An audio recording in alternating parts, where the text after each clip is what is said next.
Thank you so much, Victoria, and everybody at RJ Julia. I was saying before, like, this is the loveliest bookstore I think I've ever had the pleasure of being in. And considering this is a book about magic, this feels like a magical setting to have this reading. So thank you for having me. So just to give you a quick rundown of the book, just a little quick synopsis. This is a book about magic. And, you know, I'm not going to read you the jacket copy.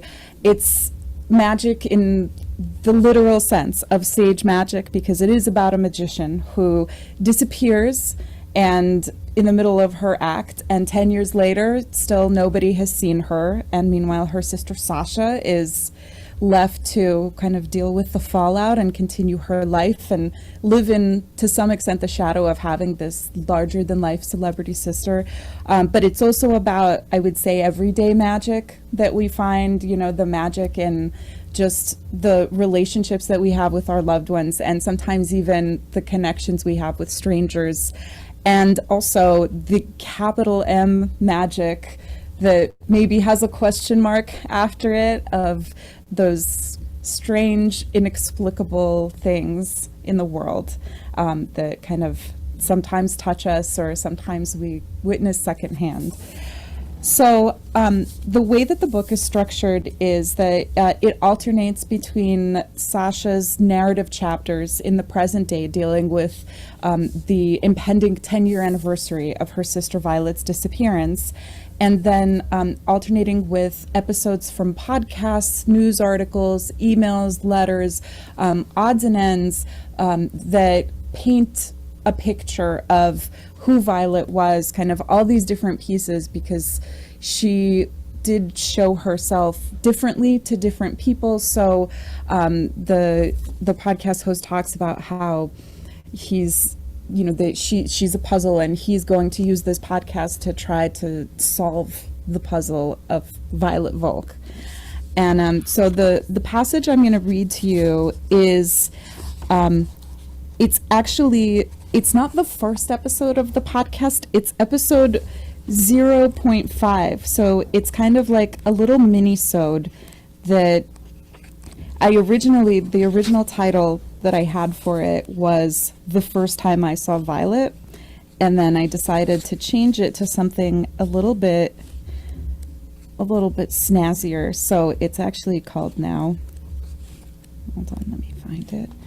You'd think I'd be able to find it in my own book, right? It's called Bloody Gorgeous. So just bear with me.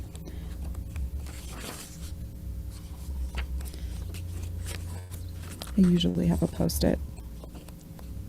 Okay. And the name of the podcast is Strange Exits. So, Strange Exits, episode 0.5, Bloody Gorgeous. And now Cameron Frank, he's narrating this entire episode. One thing there's no shortage of when you start researching Violet Volk: stories. Rumors, anecdotes, legends, all of which have a way of blurring together. Before we dive into the VV rabbit hole and explore some of these stories, I'd like to share my own. I first saw Violet Volk on Later Tonight with Jackson Cleo in 1995. I'll link to the YouTube clip in the show notes. If you haven't seen it, you need to. This was when I was a junior in high school, a humbling year for me because I came down with a bad case of mono. I didn't even get it in the fun way. My friend got it from making out with the cute girl who worked at Hot Topic, while I caught it from sharing his soda. I was out of school for a month, which quickly lost its novelty since I was mostly bedridden and incapable of doing more than watching TV all day. It was fun to stay up late, though, and the best part of that was getting to watch Later Tonight every night.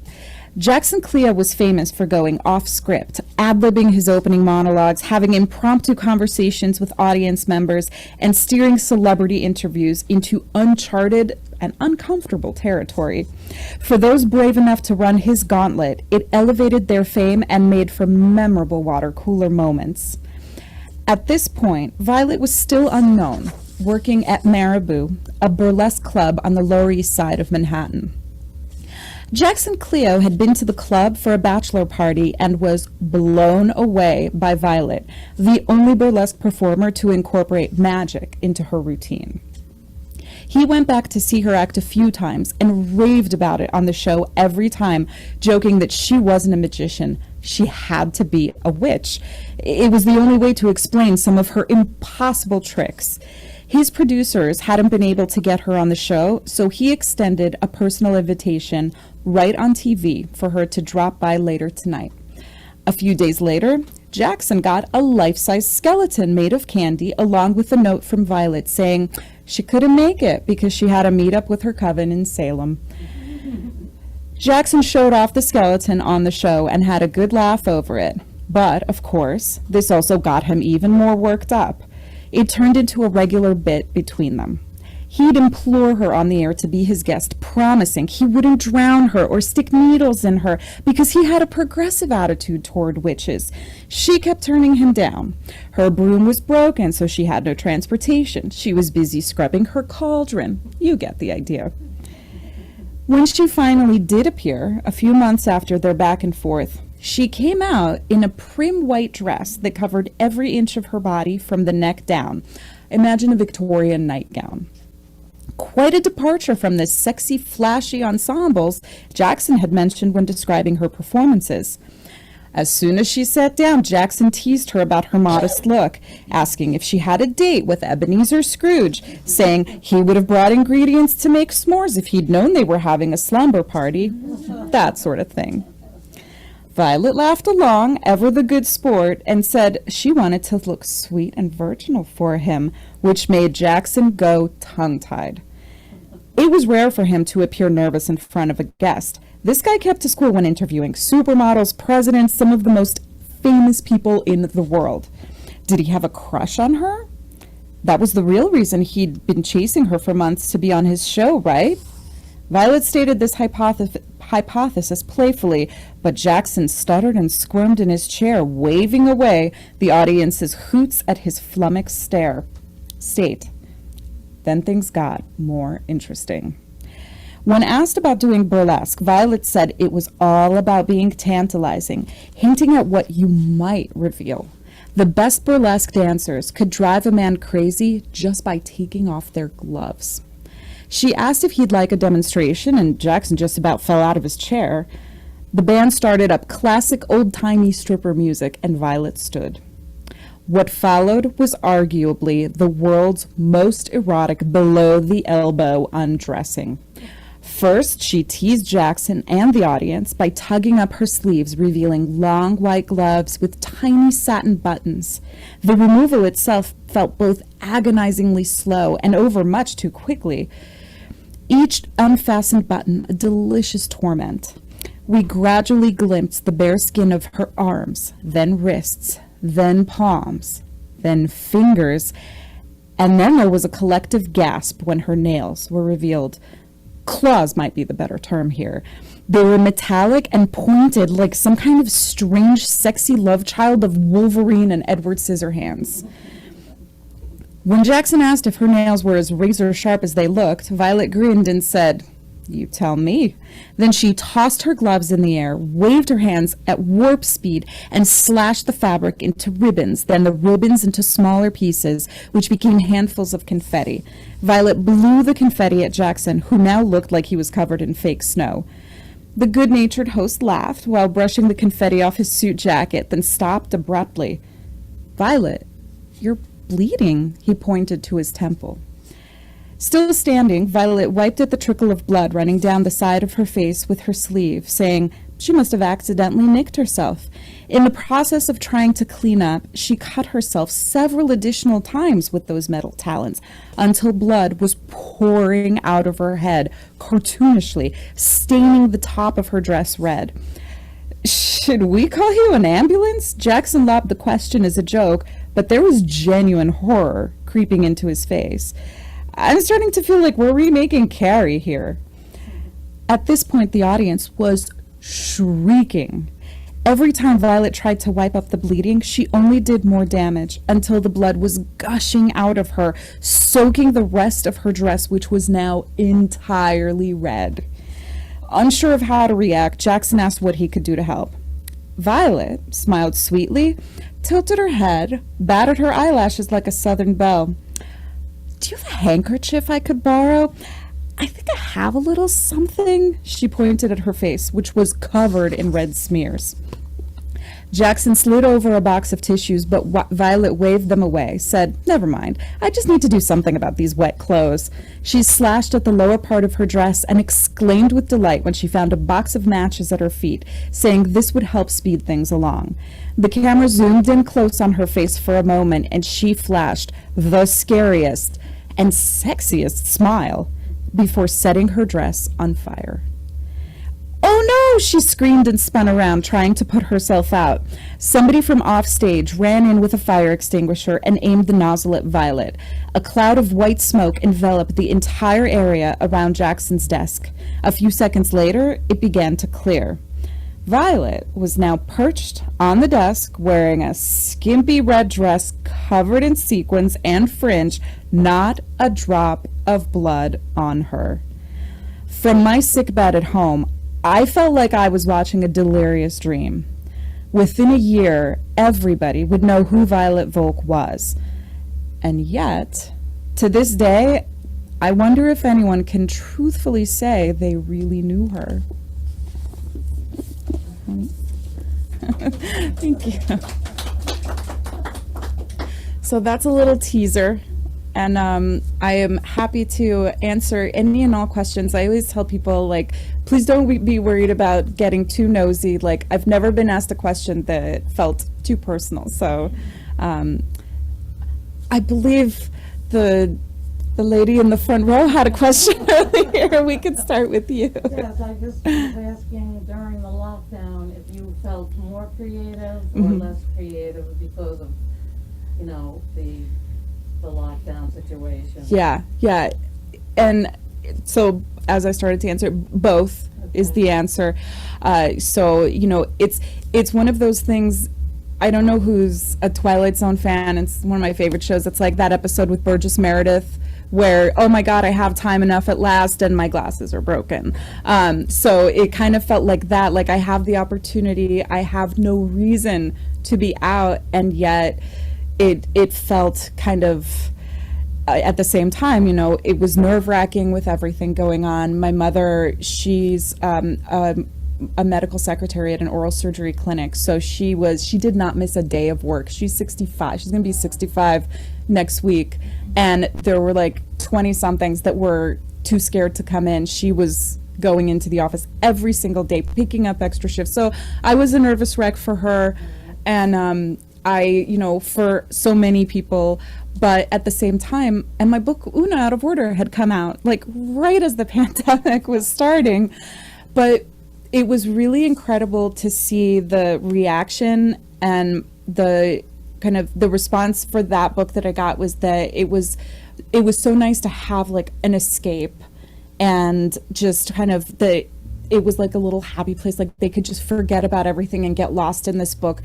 And I found that I was doing the same thing with books, with shows, with podcasts, movies, that, you know, I was looking for a good story, and it made me think, I want to do that again. Like, I want to do that for myself with writing, and I want to do that again for readers, that, you know, like, okay, I did it once, like, now let's kind of buckle down and create another story that, you know, hopefully people can like escape into and get lost in, and, you know, just kind of like finding that joy.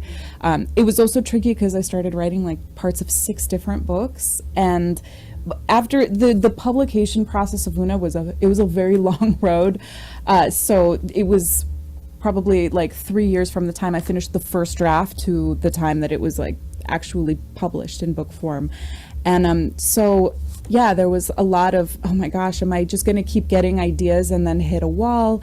And then a really good friend of mine just made me do regular writing sprints. She was like my writing drill coach. She's like, just keep writing, just like, it doesn't matter what it is. And then finally, like, just the habit of it, all these different ideas, like pieces of them sort of began to merge and mesh and kind of evolve into something like the missing, I noticed there was this recurring pattern of a missing sister. And so it was like, okay, obviously I'm interested in like telling a story about sisters, but also with like some kind of a, because of course I'm, you know, interested in true crime and unsolved disappearances, but there are so many stories about a sister who goes missing. In the same way that I'm not going to write a book about time travel unless I can put a very distinct spin on it.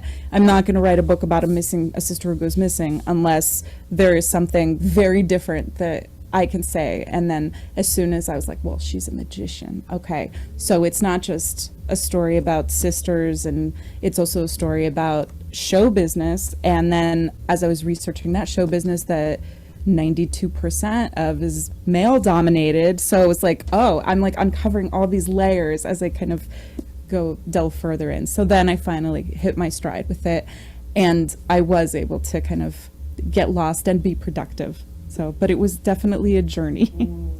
Okay, thank Yeah. you. Any other questions? Well, I have a follow-up. Please. Go ahead. We could do this all night. We got until late.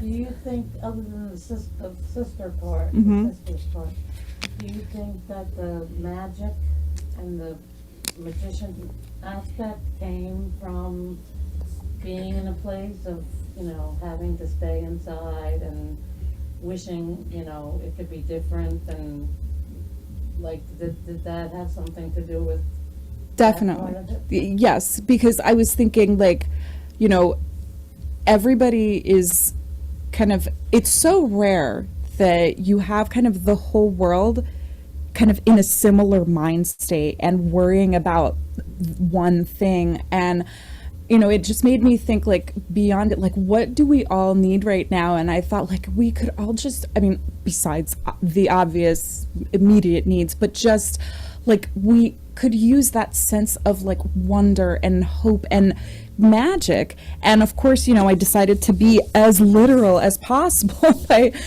writing about a magician. But at the same time, I was like when I was sort of merging and melding all of these like personal interests, because I was thinking about like, okay, well, what am I really interested in that I feel like that passion, I can like translate that and like, you know, create a story out of that readers will also be able to be passionate about. And so, you know, where it's the family, it's like the entertainment industry. But I thought, well, I was actually going to start writing like about a musician, and I was going to be like an oral history, and then Daisy Jones and the Six happened, and I was like, okay, so I need to like be challenged, like all right. And then I was like, all right, we're not going to do actress then. I was like, what is a creative field that you just don't encounter, you don't read a lot of stories about? And then as soon as I landed on magician, it was like, well, the disappearing act fits really well with that.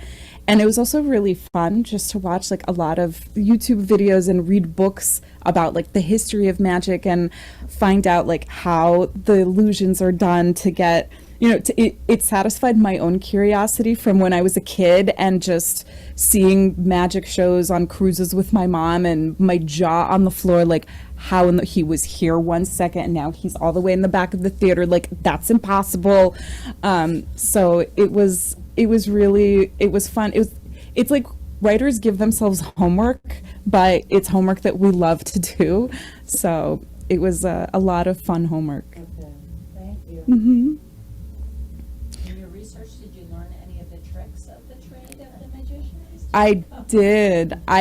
So many, and not just like the ones that I saw growing up, but even because I remember when David Blaine came on the scene and his street magic, because it was so close up, and just the trick that I wanted to know more than any other is the one where like the magician throws the cards against the window and the one card's on the other side of the glass, or it's like sometimes the card is in the bottle. And so apparently there's something called the ambitious card, and I mention it in the book. It's sort of like the business card for magicians, that they each put their own signature, like not sometimes literally, but they put their own spin on it. And so it's a very traditional about, like, the card that disappears and reappears. And there are so many countless ways that it's been reinterpreted.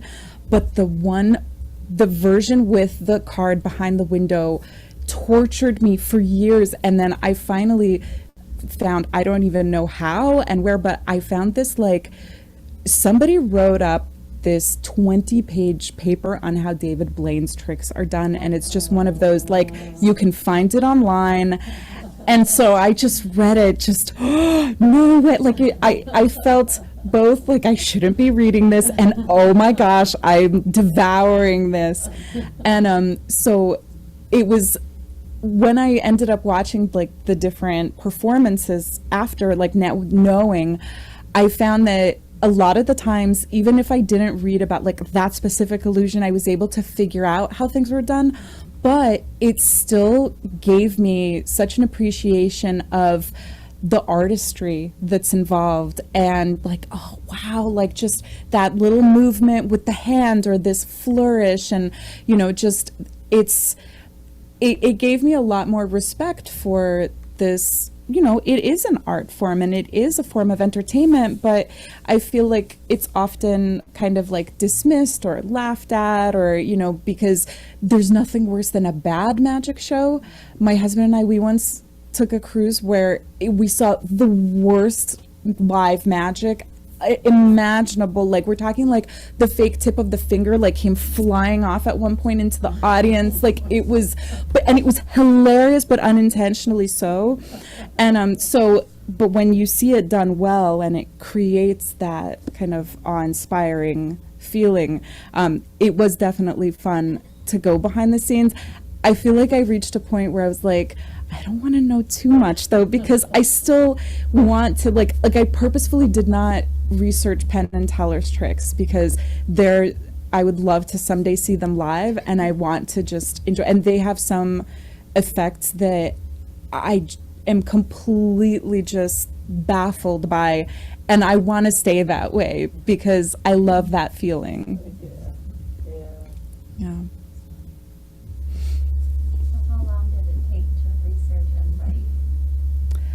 Violet, once I kind of hit my stride, I would say probably, just getting, like, the solid draft, probably about 9 months. And because it took so long to get to it, Oona was different because, like, the first draft came out, like, 6 months done, but then revising a time travel novel, it's dominoes. You knock over one, it's like, oh great, I have to, like, reset everything here now. You pull a thread, it all unravels. Whereas here, because by the time I kind of had the intention and all of the different elements came into place, I wrote it with just so much more purpose and clarity. So the revision process was probably, like, the most kind of, it wasn't easy, but it just went probably more smoothly than every other book I've written. It's been tortured. We're talking dozens and dozens and dozens, and this one was far less. So that was it was nice to have that for once. I'm usually, like, Miss Reviser, like, it's, that whole, whoever said it, a novel is never finished, it's merely abandoned, or it's been applied to, like, a work of art. That's me exactly. It was like, okay, I just gotta, like, hand this over now, or else, like, I'll be tinkering for the rest of my life. Yes. I was interested when she introduced you from Ukraine. Mm-hmm. Do you have relatives in Ukraine? Fortunately, all the family that I had who lived there, they are no longer in the area, so thank goodness. And it's interesting because when we lived there, it was the Soviet Union. So even though, like, I have family whose roots are in Moldova and Romania and all different parts of Eastern Europe and the former Soviet Union. But back then, culturally, we just all considered ourselves Russian. So it's interesting now that, it's also kind of the label that is applied now, and I understand like the identity of like Ukrainian culture. When I meet people who are like closer to my age who are also immigrants, whether they're from, I know people like from Belarus and Moldova and Ukraine, and we all speak Russian, and we all just we all grew up with the same terrible Russian food and wacky superstitions, many of which are featured in this book. And so, we have kind of still like just this shared culture. And I think also a lot of it probably comes from being an immigrant. So it's like that it becomes our culture of the balance of the old world and the new world, and, the language, and having parents that are very old school and traditional in other ways, and trying to preserve their heritage while also assimilating and making their way forward in America. So yeah, it was very interesting, and that was the first thing I asked my mother. I was like, do we have anybody there, any extended family, because we're not really very close with our family abroad, but still, it's your blood. You want to make sure everybody's safe, and yeah, everybody's okay. So they went beyond the borders a while back. So, How old were you when you came to the United States? I was 4. Yeah, 1982. So I have a few memories that I don't think of them as like Ukraine specific. They're more like getting balloons for my birthday and like popping them with my mouth, like biting them. Like I remember that when I was 3, and just, or for some reason, like the Christmas in Russia, they like, they're obsessed with bears. So we had these 3 masks, and I remember for the holidays, it was like a bear, a snow princess, and a pig. And, of course, I wanted to be the snow princess. And I remember we were arguing between my mother and my father, and I like, who was going to be stuck being the pig? Nobody wanted to be the pig. Like, why did you even get the mask then? In retrospect, this is what I still ask my mother, why get the pig mask? Nobody was going to want to be the pig. But I do kind of, I find it really, for me personally, enriching that I had, at the time you feel kind of neither here nor there, and, just you're kind of getting your bearings. And then as you get older, you think, oh, like, whatever challenge it was for you, or like think about what it was like for your parents to go somewhere where you learned English watching Wheel of Fortune and Sesame Street. They never mastered it the way that like you did.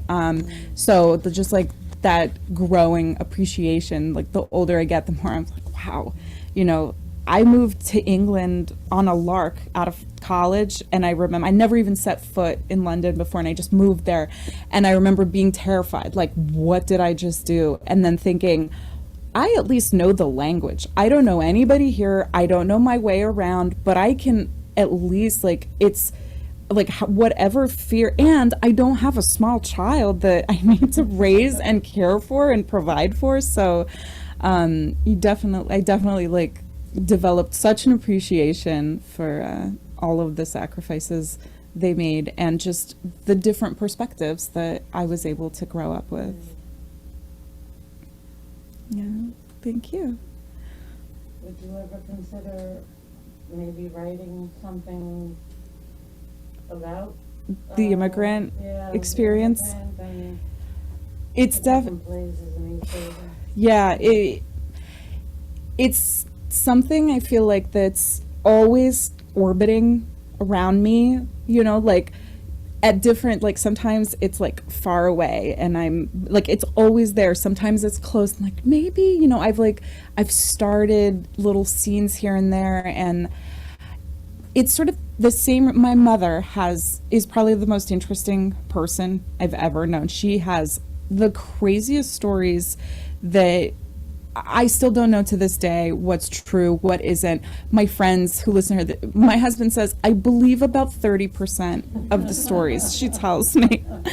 And they're fascinating, whether or not they're true, and she's fascinating. And I wanted to write about her and started like recording interviews, but it's hard when it's the subject is so close to you. And for me, I just find that I need a little bit of distance and subjectivity, and it's the same way that none of my characters, they all have pieces of me, pieces of real people I may know, but if the more that they're actually based in a real person, a lot of the time it's a person I didn't know that well, that I knew just enough to infer a few things and could kind of create something around it. But yeah, it's so close and so personal that I don't know, like I feel like a lot of writers say write the thing that you fear the most, and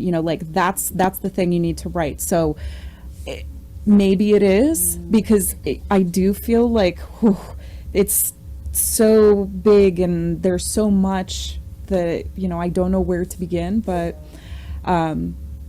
it's and you've now made it orbit closer, so who knows, maybe it's I won't say no, but I definitely don't think it'll be the next thing I write. It's also hard because the immigrant experience is so gritty that finding the kind of the bright spots out of it, like it tends to come later, that those initial years are just, they're full of so much kind of strife and darkness, and so it's a challenging kind of world to be immersed in.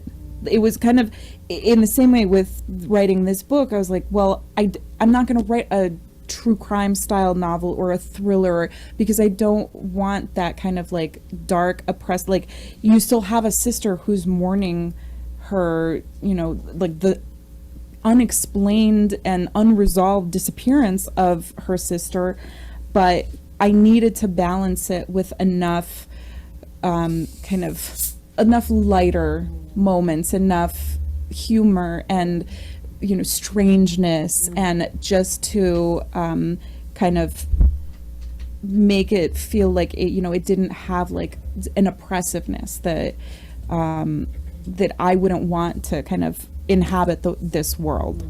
So that's my challenge of how do I write that immigrant story where I can balance it out with kind of the light. Yeah. Thank you. Mm-hmm.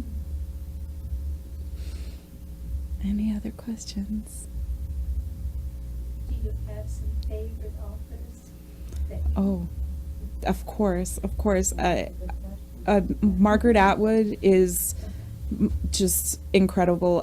I remember I found The Handmaid's Tale for $1 at a flea market in the Berkshires when I was 14, and I was reading, every kid, reads Stephen King way before they should, and V.C. Andrews if you're a girl, and all these books that you should not be reading when you're like 10, 11, 12, but we all read them. Sidney Sheldon I was reading. So when I was like in elementary school, every single book of his, every single one before I was in middle school. That was the great thing. My mom just was like happy I was going to the library. She didn't care what I was reading, so didn't check. It's great. It explains a lot. But didn't let me watch horror movies until I was like 16. Go figure. So The Handmaid's Tale was the first book that I read where, it just haunted me and stayed with me and kind of like opened this world of like it has the depth of something I'd have to read for school, but it doesn't feel like homework. It feels like, holy moly, like it's just kind of like the level of, I'm not into like classic literature. It's like embarrassing to say. I like kind of more contemporary contemporary literature. And so for me, that book was like, this is what's possible. And I think like that sort of, when I started writing, I returned kind of reading her books, Cat's Eye, The Robber Bride. It kind of like opened up this world of like female characters who are complex and flawed and not always likable and so amazingly well drawn. So she was, I would say, the first author who like challenged me and intrigued me, but just really kind of drew me in. Like she was like a little bit of a puzzle to me too in some regards. And then I'd say another author who I also was very influenced by was Milan Kundera, and he's known for The Unbearable Lightness of Being, which it's one of those things, like when you talk about movies and Fellini, it's so hard not to sound pretentious when you talk about The Unbearable Lightness of Being. But for me, I love The Book of Laughter and Forgetting and Immortality. And the magic of his writing was that it breaks the cardinal rule that you're taught as a writer of show, don't tell. He tells everything. His entire, and it's just, but his books are full of ideas and philosophies and like, but he is telling you about these different relationships with the characters. So I found it fascinating, like, wow, you're breaking this rule, but you're writing these phenomenal novels at the same time. How are you getting away with this? And I think that planted the seed in me of, okay, master the rules, but then you got to figure out how to bend them. And, and for me, I think it was more with genre that, like, I will not submit to one single genre with the stuff that I write. It'll take me longer to get published, but like I won't, because I like too many different things. So like I want to incorporate different elements into my stories, and if that means it's hard to find a shelf for it, sorry, Victoria. But that, I think that stayed with me. Sure.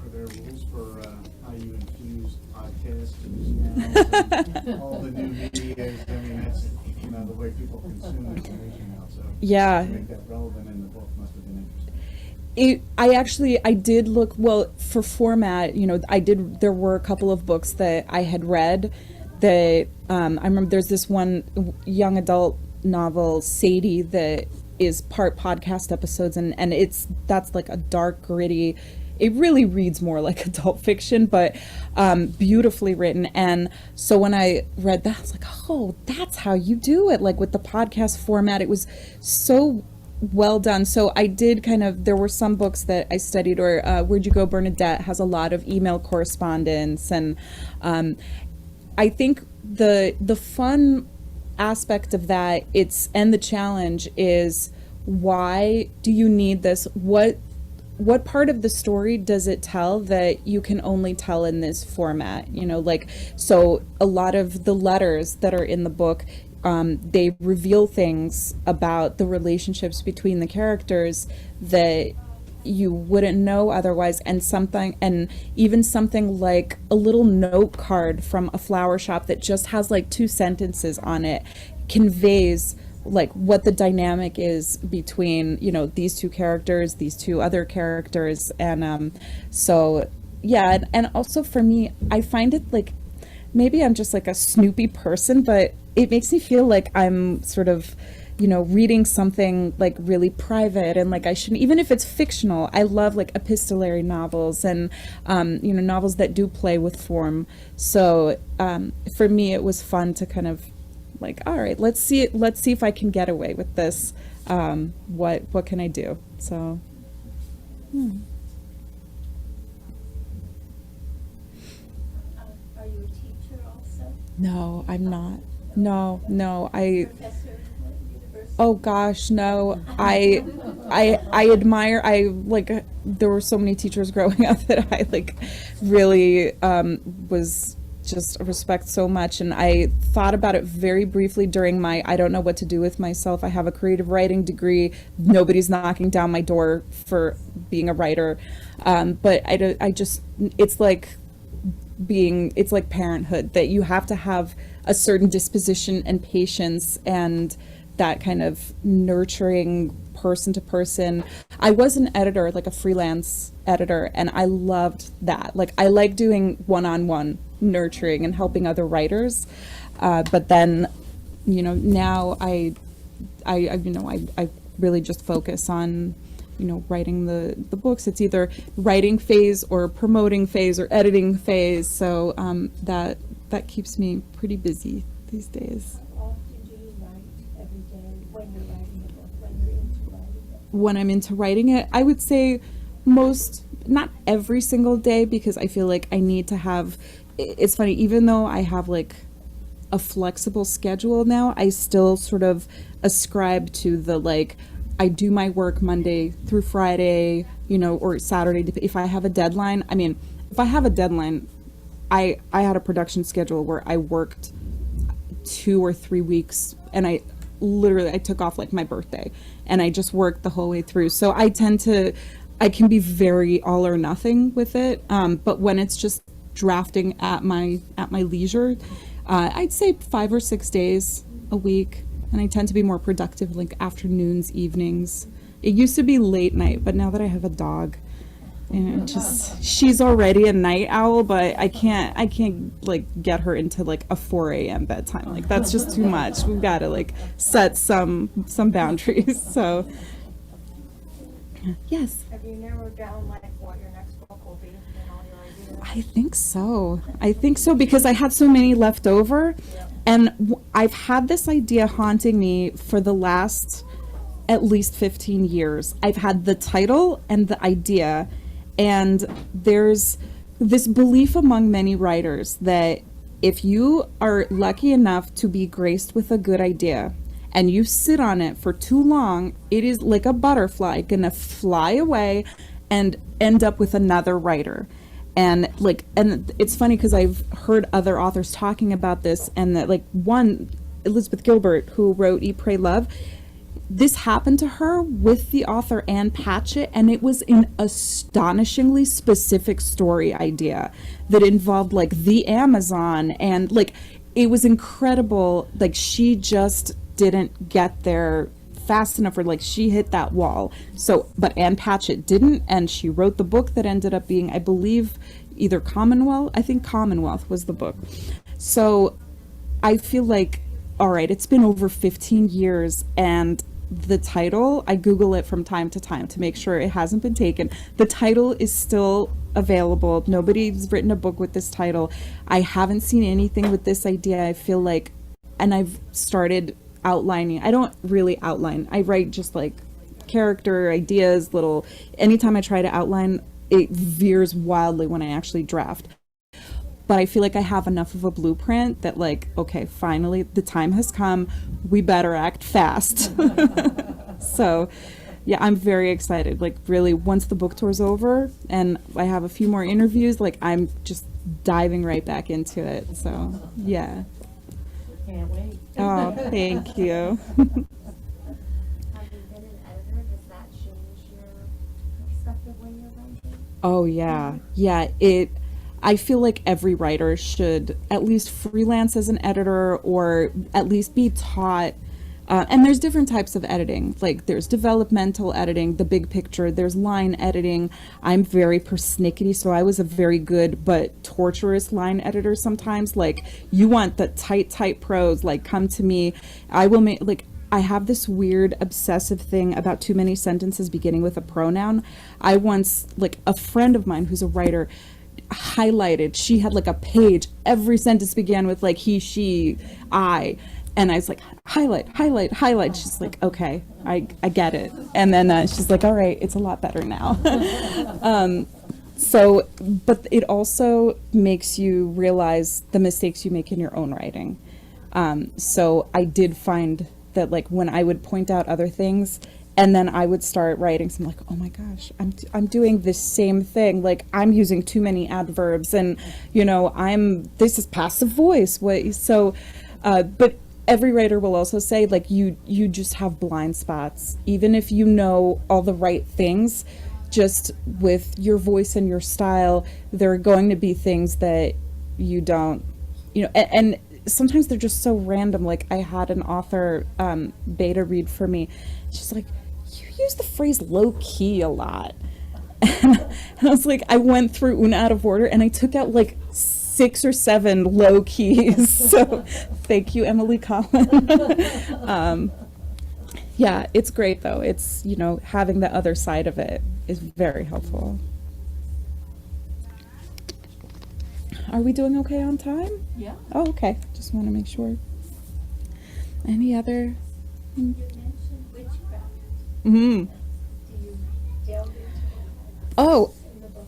that was one of the fascinating things that I, when I was starting to do research about stage magic and like the history of magicians, I, you know, was, okay, like I laid the foundation. The question I kept asking myself over and over and over again was, where are the women? I mean, any other creative industry, you have, you know, even if it's male dominated, like you still have a household name that's a woman, but like, you know, David Copperfield, David Blaine, you know, like Houdini, like we don't have any household names of like women in magic. And that really puzzled me. And I came across this video that this Canadian magician, Rosemary, her last name escapes me, and it was called where are all the women in magic, or something like that. Why aren't there more women in magic? And she talks about the days of witchcraft and how even though it was like hundreds of years ago, there's still like this ingrained stigma that and this is something that like I used in my book because I was like, oh, this is fantastic. That actually there's this blog called the Page 69 Test, and somebody proposed that if you're ever curious about whether or not you want to read a book, you go to page 69 and you read that page. And so his blog is having authors go to their page 69 and like explain how that connects to the rest of their book. And I did it for and actually I'm just realizing I haven't finished. I like have a deadline and I need to finish doing it for this book. But so I'm gonna actually read to you. So they're talking about, this is like a round table of like talking about Violet's legacy, and so it's like a pop culture historian, it's a performer, it's, you know, people who like know about magic, and they're talking about that 92%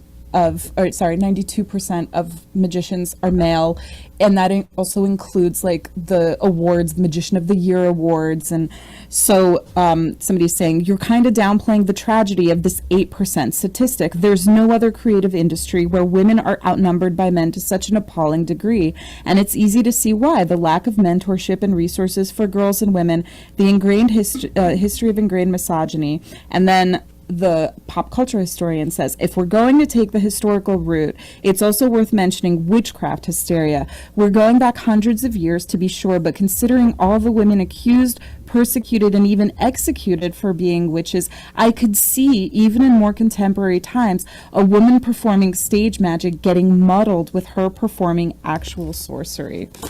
So that's, but also in the book, there are effects that Violet does that nobody can explain, like to this day, and there are still whispers of like, did she have other powers? So yeah. Could be a good one. Oh, I don't know. You'll have to read the book and decide for yourself. A complicated witch, if she is one. Let's say that.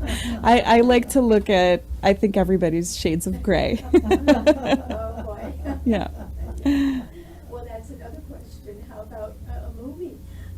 Hmm? A book becoming a movie? Oh, that's, well, I think a lot of I think great work is being done in television, because you have more time to develop characters and stories. And Oona is actually being developed for television by Amazon. And I think Violet, just the way that the story is structured, a mini series, I think a movie you wouldn't be able to like fit everything, but I think a limited series would suit it. And all I can say is there are conversations in the works, and you know, so it's very, very early. Fortunately, I'm not the only person out there that believes it could be a limited series, but having been part of the development process now for 4 years with Oona. Definitely 3, over 3, maybe 3.5, 4 years.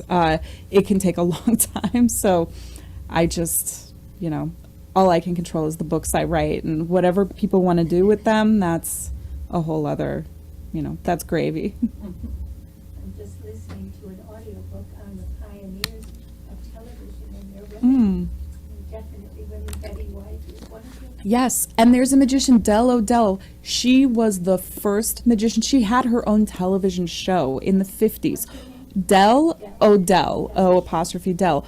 Why don't we know about her? I mean, she's like the Mary Tyler Moore of magic, and yet nobody knows her name. Like, it's baffling to me. So I do, it's peppered a little bit, and I have like a list in the back in my acknowledgments too. I realized, kind of as I was writing this, I was like, I wish Violet Volk was real. I wish she was the household name, but it was like, it became very important for me to honor the women in magic and be as authentic as I could in kind of the details of the performance, the career trajectory. And I was very fortunate to interview a young woman, Kayla Drescher, who is a career magician, and she spent hours on a Zoom with me just answering every little nitty gritty. And I was like, oh, I feel now like I have like everything I need to like be, to have that convincing detail. I even asked, I was like, what is something I can put in my book that magicians will read and feel like, okay, she knows what she's talking about. And she said, use the word knacky. We use it all the time. It means something that is like intricate or tricky. And I remember like going through like the whole manuscript. I was like, I need to find the best place for it, and I did, and I sent her a copy of my book actually just the other week. So and I think I put a note, it's like, I made sure to use knacky in the book. Knacky. Yeah. Right, so if there are no more questions, I think we can start to wrap it up. Okay. All right. Oh, thank you for the wonderful questions. Thank you.